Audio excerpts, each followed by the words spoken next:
Protesters in Baltimore are marching in solidarity with Minneapolis, Minnesota, where a black man, George Floyd, was pronounced dead at a hospital last week after an officer pinned the handcuffed man down by his neck. Baltimore knows their pain.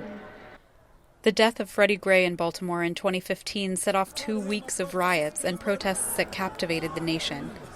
A medical investigation found that Gray suffered a fatal spinal cord injury while being transported in a police van after his arrest.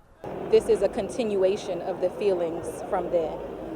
It's a time where it's reminiscent of that, but it's heavier because it's getting worse, and this generation was there then. So it's not a new set of people. People's hearts are heavy, and people are just trying to survive, and people are just trying to breathe. And we see the issues that exist in our own city, and we're here to try and alleviate those and stop those if possible. The current coronavirus pandemic complicates matters. Protest organizers called for social distancing, saying it will protect people and further their cause. Take up space!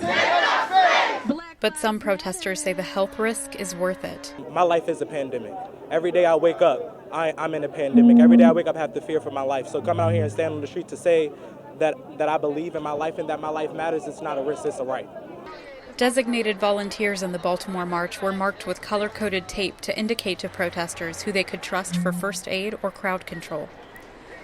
But others contributed as well. We just decided to come down and hand out waters and help in any way that we could.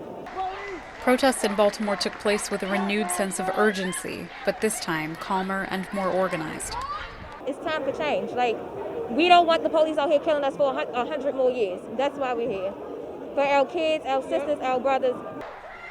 More than 5 years after the Freddie Gray riots, Baltimore streets are again filled with people demanding the progress and change they've been fighting for. Isha Sarai, VOA News, Baltimore.